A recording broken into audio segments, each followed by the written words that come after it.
YouTube, this is Miles here, Paradise in a Pot, coming to you from Las Vegas. And if you're new here, this is a channel all about houseplants, houseplant content, houseplant shopping, and how to make your plants thrive and do their best. So if you like that kind of content, go ahead and hit the subscribe button. And just while you're there, you might as well go ahead and hit the like button because I think you're probably going to like this video. In today's video, I do apologize, is a day late.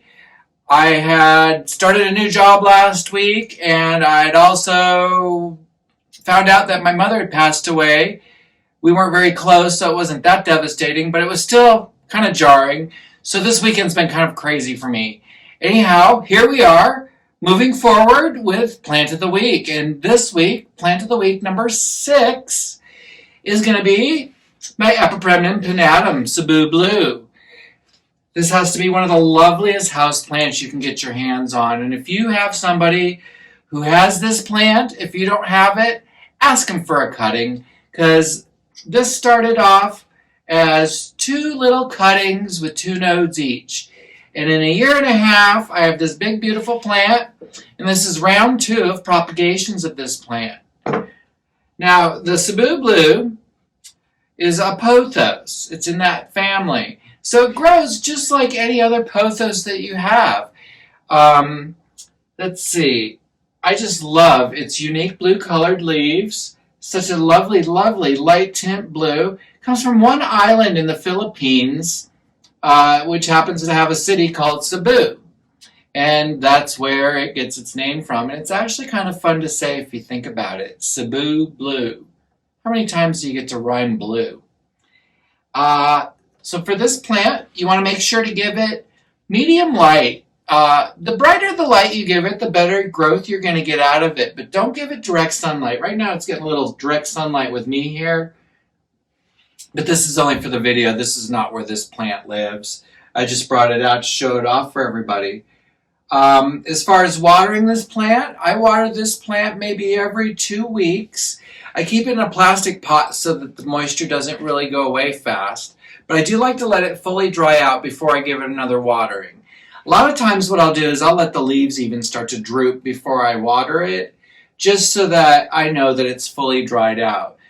I keep it at a nice room temperature. You want to keep it anywhere from 60 to 80 degrees, about where you keep your home. It doesn't like to get too hot, and it doesn't like it cold at all. I don't find it has any special humidity requirements. All the leaves look absolutely stunning.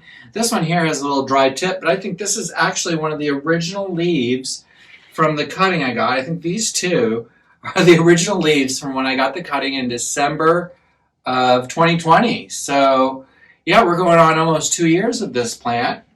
And I've shared it with so many. Let's see.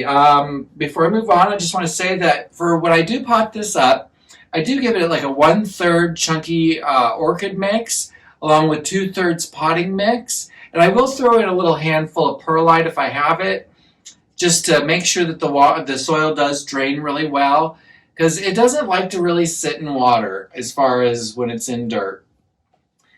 I do feed this plant regularly. I feed it every month, the liquid kelp, and then every 4 months, whenever there's a season change is when I spray the kelp, every 4 months. So at the spring equinox, the summer equinox, fall, etc. That's when I do my amazing kelp spray that you saw me do the other day. And this one, of course, got some. Let's see. This particular Cebu Blue was my first ever houseplant hunt. So at the beginning of the pandemic, I had already been into houseplants. I had a lot of houseplants already. But having all that extra time on our hands, I kind of focused in on my houseplants and tried to learn more about the ones I had and started collecting ones I didn't have. Somebody showed this Cebu Blue on a YouTube video, one of the folks I watched. I'm not sure who, it's been so long. And I don't know why, I became kind of obsessed with finding this plant. It had been something I'd never seen before. I didn't know it existed. And I love blue. A blue plant, yes, please. 2, maybe 3. So I kind of went on a mission to find this plant. I went out to all my local plant stores and nobody had it. Nobody could find it. and somebody told me to look on OfferUp. And I had never used OfferUp at that point. So I went ahead and got the app. I signed up for it and I did a search. And sure enough, there was one person in Las Vegas who was selling Cebu blue cuttings, 1 node, 2-leaf cuttings. So that should be two nodes. But anyhow, I think they were 2-node cuttings. I don't think he realized what he was cutting. I paid $12 each. So I paid $24 for 4 nodes of Cebu blue, which is to me a little expensive, but it was okay. I wanted it. I was a little obsessed, I admit. I confess. I was obsessed with finding this plant because it just seems so interesting. But anyhow, the person that I had picked this plant up from, I guess he was from the Philippines, and his grandmother had lived here in Las Vegas since 1968, and she snuck a little piece of this on the airplane with her over when she came over back in 1968, and he showed me a photo of the one that his grandmother gave to his parents that they still have. This thing's huge. It's climbing up a 2-foot pole, and it's just everywhere. This thing, it was just giant, so giant. And anytime I've ever seen anyone else's Cebu blue, I don't think the leaves look as robust as the ones on this do. So I guarantee this is not from that, whatever they do where they take the node and scrape the cells. Oh, can't think of that right now. I want to say stem cell cutting, but I don't think that's quite right. Tissue culture, that's what I'm looking for.